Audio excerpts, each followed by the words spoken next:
Magkakaibigang Angelica Panganiban, Bella Padilla at Kim Chu nagkita-kitang muli dahil na-miss ang isa't isa.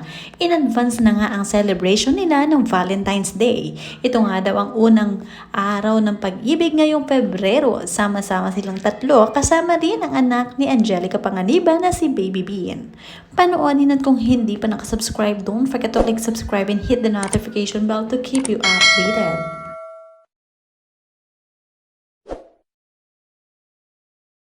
Espesyal ang araw na ito para sa bawat isa, kaya naman espesyal din ang mga inihandang pagkain ni Mami Angelica Panganiban dahil sa kanila nga gumala ang dalawa. Palaging dumadayo si Bella Padilla at Kim Chu tuwing may time sila sa kanilang kaibigan na Becky na si Angelica. Si Angelica lamang kasi ang may bata, kaya naman nag-a-adjust na lang ang dalawa niyang kaibigang Becky na si Kim Chu at Bella. Nag-uusap sila na magta-travel palagi sa lugar ni Angge.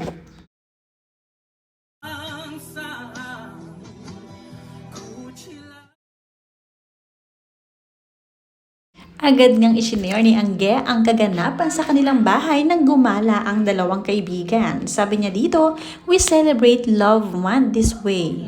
Importante sa akin mag-celebrate ng Love Month na maramdaman ng mga taong mahal ko ang pagmamahal kahit kaibigan lang ang nagpapaabot ng love. Love is love and I love my Becky girls." Salamat sa isang gabi na napakahirap tapusin. Love you both. Gawin na nating tradisyon to, ha? At dahil dito marami ang nagkomento sa ipinost nitong si Angelica. Sabi dito, grabe ang friendship nila. Good to see you, ang Becky. Parang sabi ang Becky na to. May na-add si Baby, sabi ni. Mula pa sa isang commenter, Angge and Bella, thank you sa binibigay niyong love kay Kimi. Maswerte siya dahil may mga kaibigan siyang tulad niyo. We love ang Becky. At hindi pa natatapos ang mga komento dahil talagang love na love sila ng kanilang mga fans. Truly a testament of true and a lifetime of love and friendship. Ang Becky plus pa one day. At kahit silang tatlo lamang, plus si Baby Bean ay bonggang-bongga rin ang mga inihanda nilang pagkain na pagsasaluhan. Talagang sinulit nila ang araw na ito na talagang bonggang-bongga ang lahat na inihanda nila dahil sila rin naman ang kakain. At inihanda rin nila ang kanilang mga old photos together at pinagsama-sama.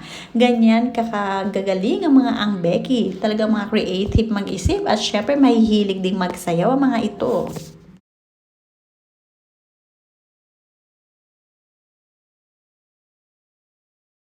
Agad din na nag-share itong si Kim Chu sa kanyang happiness na makasama ang kanyang mga girl lalo na kaibigan.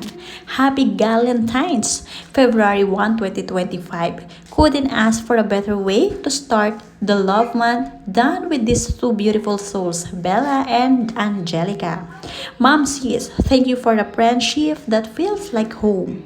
Like it's inside my skin. No matter how much time passes between our talks or how long we go without seeing each other, every moment we spend together feels like no time has passed at all. Ma'am si Angge, your effort in preparing such a beautiful setup and most especially cooking for us made this night extra special. Every bite was filled with love and just like always, our hearts are just as full as our tummies. And Ma'am si Belsi, thank you for coming straight from your Bohol trip.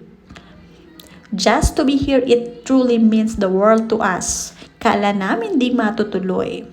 It just goes to show how precious this friendship is, and I wouldn't trade it for anything. I love how we can talk about anything and everything, how our laughter fills the room, how our jokes never seem to run out, and how effortlessly we pick up right where we left off. It's these simple yet priceless moments that remind me how lucky I am to have you both in my life. Thank you for this kind of friendship, the one that's for keeps. Love you both endlessly. Happy Galentine's, ang Becky.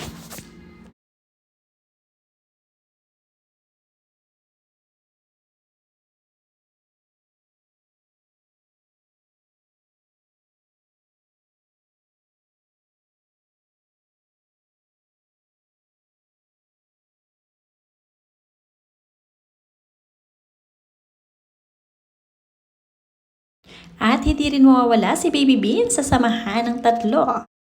Kabilang na rin talaga si Baby Bean tuwing may get-together ang Becky.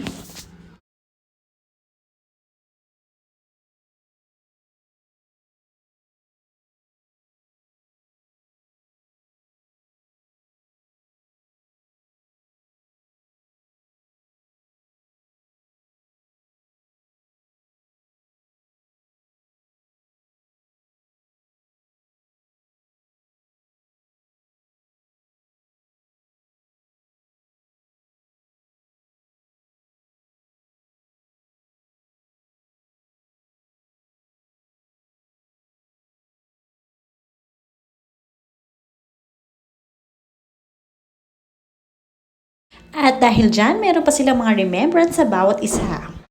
Kahit na sa tagal ng panahon na hindi sila nagkita-kita dahil nga sa sobrang kabisihan ng bawat isa sa kanya-kanyang mga trabaho, lalong-lalo na si Kim Chu na talaga namang hectic na hectic ang schedule.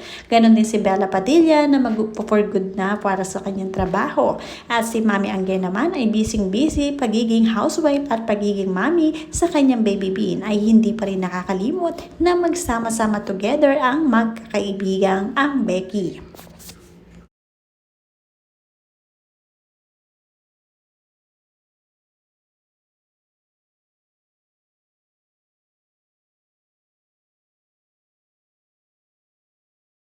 Iba rin ang ipinakitang kasiyahan ni Kim Chu nang makasama niya ang kanyang mga kaibigan sina Angge at Bella Padilla. Dahil dito na i-share niya ang lahat ng kanyang saloobin at nakikinig ang dalawa sa kanya. Kaya naman talagang for keeps ang friendship na ito dahil ito ay tunay na friendship with love.